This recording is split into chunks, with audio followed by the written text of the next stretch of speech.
It is just a two-step process to fix 0x80240fff error in Windows 10.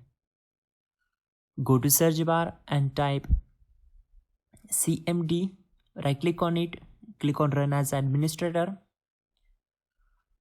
then type net stop wuauserv and hit enter, then type net stop cryptsvc and hit enter,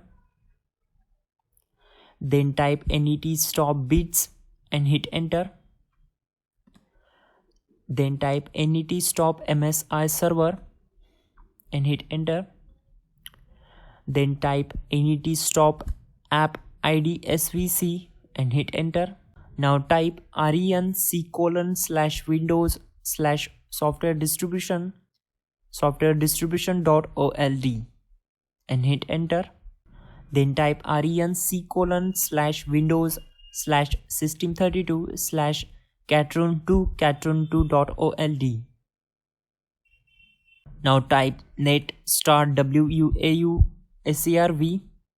and hit enter. Then type net start cryptsvc and hit enter. Then type net start bits and hit enter.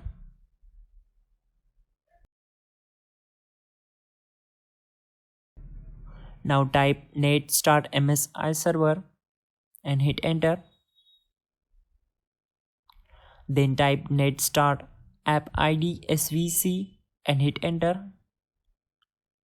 And then finally type exit to close the command prompt. Again go to search bar and type PowerShell. Right click on it and click on run as administrator. It will open Windows PowerShell. Then type this command wuauclt.exe/updatenow and hit enter. And then finally type exit to close this. That's it guys. Restart your system and your problem will be solved. You're good to go.